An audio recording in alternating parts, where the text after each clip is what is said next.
안녕하세요. CTA 호주 이민 컨설팅입니다.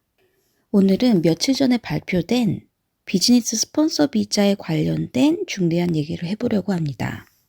지금 현재 482 비자, 186, 494 이렇게 비즈니스 스폰서 비자를 진행할 때 고용주에게 보통 미니멈 오퍼를 76,515, 그 다음에 플러스 슈퍼애뉴에이션 이렇게 받고 있죠.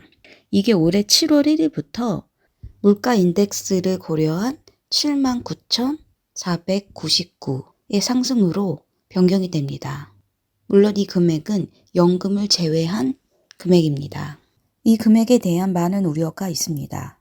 특히나 현재 코어 스킬 오큐페이션 리스트에 456개에 해당되는 직업군 중에는 호주 내셔널 연봉 자체가 그렇게 높지 않는 직업군들이 다수 포함되어 있습니다.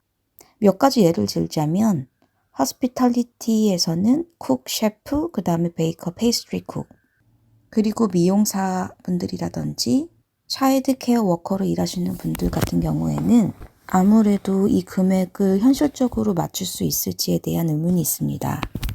이게 곧 몇 달 후인 7월 1일부터 시행하게 될 때 과연 얼마나 많은 분들이 이 금액을 맞추면서 482, 186 또는 지방비자인 494를 진행할지에 대해서 많은 우려가 쏟아지고 있습니다.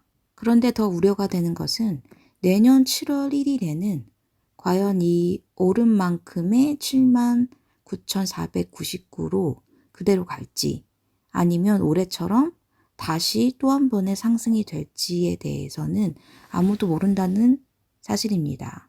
매년 인덱스를 적용해서 오르기 때문에 내년에도 지금처럼 비슷한 인상이 있을 거라고 예상합니다. 어느 정도 인상이 된다는 것은 기정사실화된 내용이었지만 이렇게 거의 3,000불이 올랐죠?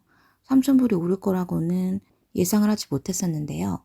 이 소식이 나오자마자 우선은 저희는 현재 진행 중인 케이스 중에 과연 7월 1일 전에 어떤 케이스들을 다 접수를 해야 할지 이미 분류가 끝나서 6월 말까지로 접수에 대한 데드라인을 잡아놨습니다. 물론 특정 직업군들은 이미 고연봉이기 때문에 이 상승에 대한 자체에 크게 영향을 받지 않는 케이스들도 있겠지만 많은 분들이 우려하시는 과연 나의 경력으로 지금 482 비자 같은 경우에는 1년의 경력을 요구하고 있는데요. 과연 졸업 후에 1년의 경력을 가지고 연봉 8만에 대한 오퍼를 받을 수 있을지 현실적으로 걱정하는 분들이 많습니다. 지금 크게 우려가 되는 그룹으로는 현재 485, 즉 졸업생 비자를 가지고 있는 사람들입니다.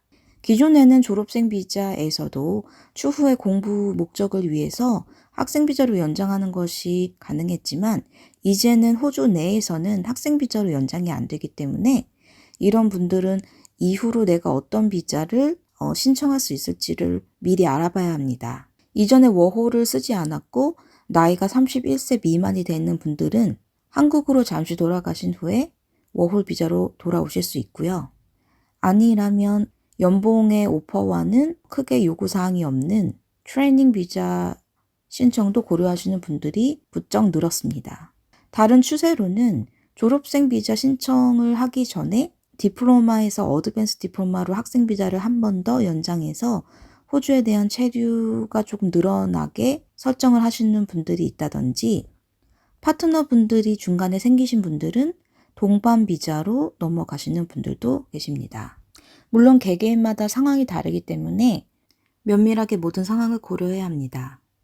특히나 졸업생 비자 같은 경우에는 36세 미만이라는 나이 제한이 있고 워킹 홀리데이 비자도 31세 미만이라는 나이 제한이 있습니다.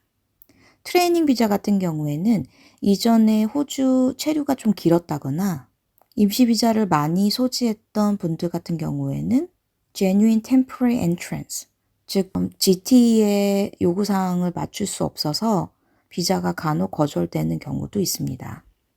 요즘 많이 받고 있는 질문 중에 현재 졸업생 비자 소지를 하고 있고 호주 내에서는 더 이상 신청할 비자가 없을 때 나가서 한국에서 학생 비자를 신청할 수 있을까요? 라는 질문을 많이 받습니다. 호주 내에서는 신청은 안 되지만 한국에 돌아가셨을 때 학생 비자 자체 신청은 가능합니다. 하지만 요즘 부쩍 까다로워진 학생 비자의 요구사항을 잘 맞춰야 하며 또한 학생 비자가 해외에서 접수된 케이스에서 거절이 됐을 때 재신권이 없기 때문에 학생 비자 거절 이유로 하실 수 있는 프로세스는 없습니다. 학생 비자의 상황도 예전과 굉장히 다르다고 작년 거의 말부터 느껴왔는데요. 예를 들면 호주 내에서 워홀 비자로 한 번밖에 사용을 안 하신 분이 공부의 목적으로 추후 학생 비자를 접수했을 때 거절되는 사례도 주위에서 종종 발생하는 것을 볼 수 있습니다. 이렇듯 현재 호주 이민의 정책 방향이 그렇게 좋게 흘러가는 것 같지 않습니다. 가급적 내가 호주 내에서 신청할 수 있는 비자의 옵션이 있다면 추후에 한국에 가서 신청하기보다는 재신권이 있을 수 있게 호주 내에서 비자 신청하는 방법이 더 낫다고 판단이 되고요. 이민의 방향으로 준비를 하고 계신 분들 같은 경우에는 학생 비자 때 경력을 쌓을 때 본인이 공부하는 분야라든지 이민의 방향에 맞는 직업군으로 일을 하시는 것이 이상적입니다. 오늘 이렇게 7월 1일부터 인상되는 최저임금에 대해서 저희가 알아봤는데요. 만약 482 비자에 대한 자격 조건을 이미 맞추셨다면 그리고 이 인상되는 연봉에 대해서 크게 우려가 되시는 분들이라면 꼭 시기를 놓치지 말고 7월 1일 이전에 미리 482 비자를 접수하는 것이 바람직하겠습니다.